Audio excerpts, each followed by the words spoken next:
السلام علیکم۔ تمام تعریفیں رب ذوالجلال کے لیے اور لاکھوں درود حضور خاتم النبیین علیہ السلام کے لیے۔ حق ٹائم میں خوش آمدید، میں ہوں کاشف رضا۔ ناظرین، ہمارے سینئر جرنلسٹ آفتاب اقبال صاحب نے ایک سوال کیا، ایک ویڈیو ان کی میری نظر سے گزری۔ وہ سوال کیا ہے وہ بھی میں آپ کے طرف لے کے آؤں گا، مرید کے آپریشن کے حوالے سے ہے۔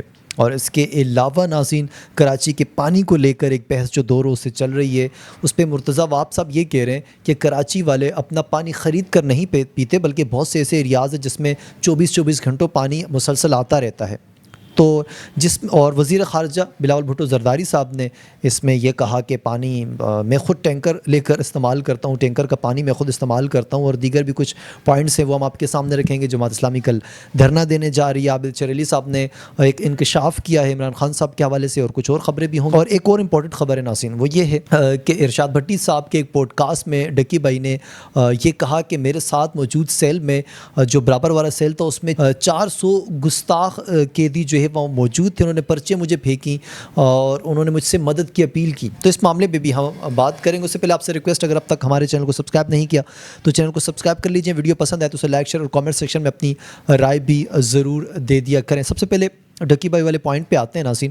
انہوں نے یہ کہا کہ جس سیل میں قید تھا، میرے برابر والے سیل میں جس کی دیواریں بہت اونچی تھیں، یعنی کہ سیل کے اندر ایک اور سیل تھا، اس میں لگ بھگ کوئی 400 قیدی تھے، اور مجھے بتایا گیا تھا کہ اس کے اندر، میں نے کاؤنٹ نہیں کیا، یہ بتایا گیا کہ اس کے اندر 400 قیدی ہیں۔ سوال تو میرا یہ بنتا ہے ان سے کہ آپ کو بتایا کس نے اور کیوں بتایا، اور آپ نے کیوں پوچھا کہ برابر میں 400 قیدی کون ہے، کیا ہے، اور انہوں نے پرچیاں، کیا بہت بڑی دیوار تھی، اوپر سے مجھے پرچیاں پھینکی، ان کو کیسے پتہ چلا کہ آپ برابر میں، جب یہ کہا جا رہا ہے کہ سیل کے اندر سیل ہے، تو انہیں کیسے معلوم پڑا کہ آپ کے برابر میں ڈکی بھائی جو ہے وہ قید ہیں؟ انہوں نے کہا کہ انہوں نے مجھ سے مدد کی اپیل کی کہ ہمیں جان بوجھ کر گستاخی کا لیبل ہم پہ لگایا گیا ہے، ہم نے کوئی گستاخی نہیں کی، ہماری مدد کریں۔ تو اس پر ارشاد بھٹی صاحب سے جب وہ کہتے ہیں کہ میرے پاس وہ ثبوت موجود ہے، میں آپ کو دے دوں گا، ارشاد بھٹی صاحب کہتے ہیں نہیں کوئی مسئلہ نہیں ہے، اور وہ عوام سے اپیل کرتے ہیں کہ جی گستاخی نہیں کرنی چاہیے، یہ ساری چیزیں غلط ہیں، ایسا ویسا، وہ سارے ایک تہمید باندھنے کے بعد وہ کہتے ہیں کہ آپ آئیں اور مدد کریں ان لوگوں کی جو وہاں پہ اریسٹ ہے، اور ایسے لوگ جن پہ گستاخی کا لیبل لگا دیا جاتا ہے جو گستاخ نہیں ہوتے، تو وہ مدد کر کے آپ ڈھیروں نیکیاں کمائیں۔ تو میرا سوال ارشاد بھٹی صاحب سے پہلا یہ ہے کہ سر آپ نے کیا کنفرم کیا؟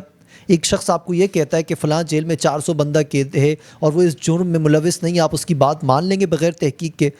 یا تو آپ تحقیق کریں، آپ ثبوت عوام کے سامنے لائیں، اس کے بعد آپ عوام سے اپیل کریں۔ آپ ایک سینئر جرنلسٹ ہیں، اس طریقے سے میرے خیال سے تو نہیں کرنا چاہیے۔ اور پھر گستاخی والا معاملہ تو ایسا ہے کہ جس پہ آپ اور میں تو ڈسکشن کر نہیں سکتے، کیونکہ دیکھیں میڈیکل فیلڈ ڈاکٹر کے لیے ہے، انجینئرنگ کا معاملہ انجینئر دیکھ سکتا ہے، اسی لیے جو دینی اور شریعت کے معاملے ہوتے ہیں یہ علماء کرام اور مفتیان کرام کی ذمہ داری ہوتی ہے۔ آپ اور میں نہیں سمجھ سکتے کہ کون سے شخص کیا بات کرتے اس پہ گستاخی لگتی ہے یا نہیں لگتی۔ یہ شریعت کے قانون ہیں جو ہماری کم از کم سمجھ سے بالاتر ہیں، جو بیسکس ہیں ہمارے لیے، ہم وہی سمجھ لیں تو زیادہ بہتر ہے۔ میرے خیال سے کچھ عجیب سا ماحول بنا ہوا ہمارے پاکستان میں کہ ہر شخص آپ کو مذہبی اسکالر بنتا نظر آئے گا اور پھر یہ کہے گا کہ ہم دین کے ٹھیکیدار ہیں، اور جب قانونی پہلوؤں کی آتی ہے، عدالت کی آتی ہے، یا پھر آپ میڈیکل میں چلے جائیں وہاں کی، تو ہم چھوٹی چھوٹی چیزوں کے لیے ڈاکٹر کے پاس چلے جاتے ہیں، ان سے مشورے کرتے ہیں کہ جی اسکن کا مسئلہ ہے، اسکن اسپیشلسٹ کے پاس جائیں، لیکن دین کا مسئلہ ہم خود سمجھاتے ہیں لوگوں کو، یہ ایسا نہیں ہے، ایسا ہے، ہمارے نزدیک ہمیں بھی دین کا پتہ ہے۔ تو میرے خیال سے، اور گستاخی والے معاملات پہ در پہ یہ چیزیں سامنے آ رہی ہیں، بہت سے پہلے بھی رہا کیے گئے جن پہ گستاخی ثابت ہو چکی تھی، اور اب یہ 400 گستاخوں والا معاملہ سامنے آ چکا ہے۔ تو میرے خیال سے اب اس ملک کا اللہ ہی حافظ ہے، نہ جانے کتنی سچائی ہے۔ ایک تو یہ میں کلیئر کرتا چلوں کہ بے جا کسی پر گستاخی کا لیبل نہیں لگنا چاہیے، اور ایک سوال میرا یہ ہے کہ جو شخص گستاخی کر لیتا ہے تو اس پر پھر کیا حکم لاگو ہوتا ہے؟ اور دوسری بات یہ کہ کوئی بھی مجرم ہوگا جو قتل کرے گا وہ خود کو نہیں کہے گا کہ میں قاتل ہوں، چوری کرنے والا خود کو چور نہیں کہے گا، تو اسی طرح جو گستاخی کرے گا وہ تھوڑی خود کو کہے گا کہ میں نے گستاخی کی ہے، وہ تو یہی کہے گا کہ میں نے گستاخی نہیں کی۔ تو یہ معاملہ بہت سینسٹیو ہے، اس کو اس طرح ہر موقع پہ اس پر آ کر بات نہیں کرنی چاہیے جب تک آپ کے پاس مکمل ثبوت نہ ہو۔ اب ناظرین بات کرتے ہیں مرید کے حوالے سے۔ آفتاب اقبال صاحب نے مرید پہ ایک سوال اٹھایا، انہوں نے کہا کہ پاکستانی میڈیا نے اس پہ بات نہیں کی، وہ تو ہمیں سمجھ آتی ہے اس کی وجہ کیا ہے، تمام لوگ جانتے ہیں، لیکن امریکن جو میڈیا ہے، امریکی میڈیا، انہوں نے بات کیوں نہیں کی؟ انہوں نے ایک صحافی کا ذکر کیا، رائن گرم کے نام سے جرنلسٹ ہیں، انہوں نے اس پر کھل کر رپورٹ پیش کی، اپنی بات کی۔ انہوں نے کہا یہ صحافی جو رائن گرم ہیں یہ مظلوم کے لیے آواز بلند کرتے ہیں ہمیشہ، اور ان کی کافی تعریفیں کی. اس کے علاوہ انہوں نے کہا کوئی جرنلسٹ سامنے نہیں آیا, کوئی میڈیا سامنے نہیں آیا. اس کی وجہ بھی انہوں نے پیش کی کہ ڈونلڈ ٹرمپ کے ہوتے ہوئے میڈیا آزاد نہیں ہے امریکہ کا, وہ وہی بات کرے گا جو ڈونلڈ ٹرمپ ان کو اجازت دیں گے, اور ٹرمپ جو ہے وہ اپنے دوستوں کو فی الحال ناراض نہیں کرنا چاہتا, یہ ہمیں دکھائی دیتا ہے. لیکن ایک اور سوال ناظرین میرا یہ ہے, یا میرا مدعا یہ ہے کہ امریکہ جب فلسطین پہ جو اس وقت ہزاروں لوگ شہید ہو رہے ہیں اس پر بات نہیں کرتا تو کسی اور مسئلے پہ کیوں بات کرے گا وہ. تو یہ نام نہاد انسانی حقوق کے علمبردار جو بنے پھرتے ہیں, انہیں کوئی فرق نہیں پڑتا کہ مسلمان مر رہا ہے تو وہ کیوں مر رہا ہے. انہیں فرق صرف تب پڑے گا جب ان کے مفادات کا ٹکراؤ ہوگا.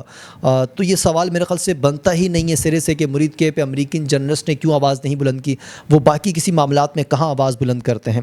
اب ناظرین کراچی کی کچھ بات کر لیتے ہیں. سب سے پہلے کراچی دھرنے کی بات کرتے ہیں, پھر آتے ہیں کراچی کے پانی والے معاملات میں. جماعت اسلامی کی طرف سے ایک پریس ریلیز جاری کی گئی ہے کراچی کی جانب سے کہ جماعت اسلامی کل 19 دسمبر کو شاہراہ فیصل میں جناح روڈ سمیت کراچی کے 13 مقامات پر دھرنا دینے کا اعلان کر رکھا ہے. انہوں نے شہریوں سے بھرپور انداز میں شرکت کی اپیل کی ہے. رہنما جماعت اسلامی توفیق الدین صدیقی نے کہا کہ کراچی میں خونی ڈمپر اور ٹینکر ای چلان کے نام پر لوٹ مار, ہیوی ٹریفک سے شہریوں کی بڑھتی اموات, حکومتی بے حسی اور تباہال انفراسٹرکچر کے خلاف دھرنا دینے جا رہے ہیں. احتجاجی دھرنوں کا آغاز کل شام 4 بجے سے ہوگا, اور توفیق صدیقی نے مکمل جو مختلف شاہراہیں ان کا ذکر یہاں پہ کیا, جس میں اسٹار گیٹ, شاہراہ فیصل میں جناح روڈ, یونیورسٹی روڈ, داؤد چرنگی, کورنگی کراسنگ, نورانی کباب ہاؤس چرنگی, تبت سینٹر, یونیورسٹی روڈ, موسمیات, پاور ہاؤس چرنگی اور پراچا چوک, شیرشاہ, حیدری, نارتھ ناظم آباد, لیاقت آباد, اورنگی ٹاؤن, سوراب گوڑ, یہ مختلف مقامات ہیں جس پر وہ دھرنا دینے جا رہے ہیں, جس میں کراچی کی جو مکمل قیادت ہے جماعت اسلامی کی وہ شامل ہونے جا رہی ہے. تو کراچی کے مسائل اتنے آسان نہیں ہیں جتنا ہمیں لگ رہے ہیں. کراچی کے مسائل جتنے پیچیدہ ہیں, حل کرنے والے ہمارے لوگ میرے خیال سے اتنے سنجیدہ نظر نہیں آتے. اب ناظرین جن مسائل پر جماعت اسلامی احتجاج کرنے جا رہی ہے اس پہ تو سب سے پہلے اگر بات کریں ای چلان کے اوپر, تو ای چلان کا ظلم ہم ہمیشہ اس پہ آواز بلند کرتے آئے ہیں اپنے کچھ ولاگز میں کہ جو ای چلان کا سسٹم لاہور میں ہے اور جو فیسیں لاہور میں, ایٹ لیسٹ اتنی فیسیں تو آپ رکھیں. لاہور میں جس جرم کی فیس 200 ہے وہ کراچی میں 2000 روپے آپ نے رکھی ہوئی ہے. مطلب کوئی خدا کا خوف ہی انہیں نہیں. آپ نے نظام بہتر کرنا ہے, آپ بہتر کریں. ایک تو انفراسٹرکچر جو ہے وہ تباہ حال ہے یہاں پر, اس پر سونے پہ سہاگا آپ نے 2,000 10,000 آپ نے جرمانے رکھے ہوئے ہیں. اور اس کے بعد اگر بات کریں ٹینکر اور ڈمپر کے حوالے سے تو آئے دن حادثات رونما ہوتے رہتے ہیں. تو اس کی بیسکس کیا ہیں آپ نے وہ جاننا ہوگا. ایک روڈ میپ آپ نے تیار کرنی ہوگی. ایک تو جب بھی ہمارا گزر ہوتا ہے ایسے مختلف ایریاز سے, میں شام کے ٹائم جب 7-8 بجے گزر رہا ہوتا ہوں تب بھی ٹینکروں کی ایک بڑی تعداد کا وہاں سے گزر ہوتا ہے. تو اس وقت چھٹی کا ٹائم ہے, مختلف لوگ وہاں سے جاتے ہیں, رش ہوتی ہے, تمام ٹریفک جیم ہوتا ہے. اس میں آپ بڑی گاڑیوں کی اجازت دے دیں گے تو پھر حادثات تو ہونے ہی ہیں. تو کراچی میں شیڈیول ہم نے طے کرنا ہوگا کہ بڑی گاڑیوں نے کس ٹائم ان ہونا ہے شہر میں اور کن کن سڑکوں پر کس کس ٹائم وہ جا سکتی ہیں. تو تب جا کے یہ مسائل حل ہوں گے. اور اس کے علاوہ انہوں نے بات کی اموات کے حوالے سے, ڈکیتی اور حکومتی بے حسی کے حوالے سے. تو دیکھیں یہ سارے معاملات گورنمنٹ جب تک اس معاملے کو سنجیدہ ہو کر نہیں لے گی, اس معاملے میں حل تلاش نہیں کرے گی, تو یہ معاملے جو کہ تو ہی رہیں گے. اب کراچی کے پانی کے اوپر بات کر لیتے ہیں. گزشتہ دنوں ایم کے پاکستان کے سینئر رہنما مصطفیٰ کمال صاحب نے یہ کہا تھا کہ کراچی 90% جو ہے وہ پانی خرید کر پیتی ہے. تو اس پر مرتضیٰ واب صاحب نے یہ کہا کہ نہیں جی, کراچی کو جو پانی ملتا ہے 24 گھنٹوں بہت سے ایریاز میں پانی آتا ہے. اور میرا سوال تو ایک ان سے یہ ہے کہ سر وہ کون سے ایریاز ہیں جہاں پہ 24 گھنٹوں پانی آتا ہے, اور وہ کون سے لوگ ہیں جن کے گھر پانی آتا ہے جو خرید کر نہیں پیتے. کیونکہ جو پوائنٹ میں آپ کے سامنے رکھنے لگا ہوں, میں امید کرتا ہوں کہ اس پہ مرتضیٰ واب صاحب ضرور جواب دیں گے. ہمارے وزیر خارجہ اور پاکستان پیپلز پارٹی کے چیئرمین بلاول بھٹو زرداری صاحب نے وزیر اعظم شہباز شریف صاحب کے سامنے کھڑے ہو کر یہ اظہار کیا کہ میں اس ملک کا وزیر خارجہ ہوں, میں خود پانی ٹینکر سے خرید کر پیتا ہوں, میرے گھر ٹینکر کا پانی آتا ہے. تو آپ اندازہ لگا لیں جب اس ملک کا وزیر اعظم اور ایک پاکستان کی بڑی پارٹی پاکستان پیپلز پارٹی کا چیئرمین وہ اگر پانی خرید کر پی رہا ہے, تو عام جو شہری ہے کراچی کے وہ کس حال سے گزر رہے ہوں گے. وہ پانی کیا ان کے گھر آپ پہنچا رہے ہوں گے؟ اگر اتنا ہی پانی پہنچانا ہوتا سب سے پہلے تو آپ جو ہے وہ اپنے چیئرمین اور وزیر خارجہ کے پانی سپلائی کرنا ہوتا. کراچی کی عام عوام تو میرے خیال سے پانی کو دور دور تک ترس رہی ہے. اب ناظرین بات کر لیتے ہیں عابد شیر علی صاحب کے حوالے سے. عابد شیر علی نے ایک پوائنٹ رکھا, وہ کہتے ہیں کہ عمران خان صاحب اڈیالہ جیل میں انجوائے کر رہے ہیں, صرف بھی جیل میں پھینک دیں یا پھر اٹک قلعے میں رکھیں تو پتہ چل جائے گا. ایک تو میں ان کی ٹون سے حیران ہوں کہ عمران خان صاحب اس وقت دیکھیں ان کی سیاست سے آپ اختلاف کر سکتے ہیں، لیکن اس ملک کے سب سے بڑے اور سب سے مقبول پارٹی کے سب سے مقبول لیڈر ہیں، اس میں کوئی شک نہیں ہے۔ آپ جتنے اعداد و شمار اٹھا کے دیکھ لیں، پاکستان تحریک انصاف کی اکثریت ہے اس وقت، اور اس کے وہ رہنما ہیں، ان کے وہ قائد ہیں، ان کے وہ بانی ہیں۔ آپ ان کے حوالے سے یہ کلمات ادا کر رہے ہیں کہ ان کو اٹھا کے پھینک دیں اور ایسا ویسا، میرے خیال سے تو یہ مناسب نہیں۔ ان کا پوائنٹ میں آپ کے سامنے رکھتا ہوں۔ اسلام آباد میں الیکشن کمیشن کے باہر میڈیا سے گفتگو کرتے ہوئے انہوں نے کہا کہ بھارت میں خواتین کا نقاب اتارنے پر ہم مذمت کرتے ہیں، بھارت میں درندہ صرف لوگ بیٹیوں بہنوں پر ہاتھ ڈالتے ہیں۔ انہوں نے مزید کہا کہ بانی پی ٹی آئی سے ملاقات کے لیے رات کے اندھیرے میں احتجاج کیا جاتا ہے، مجرموں سے دن میں ملاقات ہوتی ہے، تو سر آپ ملاقات دن میں کرنے کب دیتے ہیں؟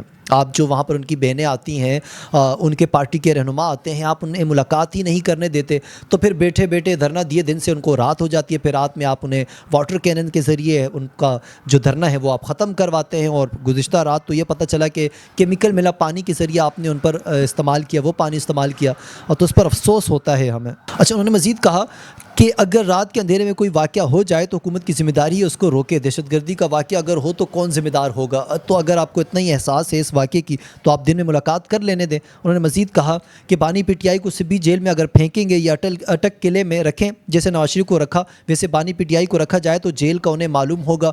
1.5 ماہ سے آپ نے قید تنہائی میں رکھا ہوا ہے، ملاقاتیں کرنے کی اجازت نہیں ہے، تو اور کون سے قانون ہیں جو آپ ان پہ لاگو کرنا چاہتے ہیں؟ ناظرین، یہ تھا ہمارا آج کے ولاگ، مجھے اجازت دیجیے، کل ہوگی آپ سے ایک بار پھر ملاقات۔ اللہ حافظ، اینڈ پاکستان زندہ باد۔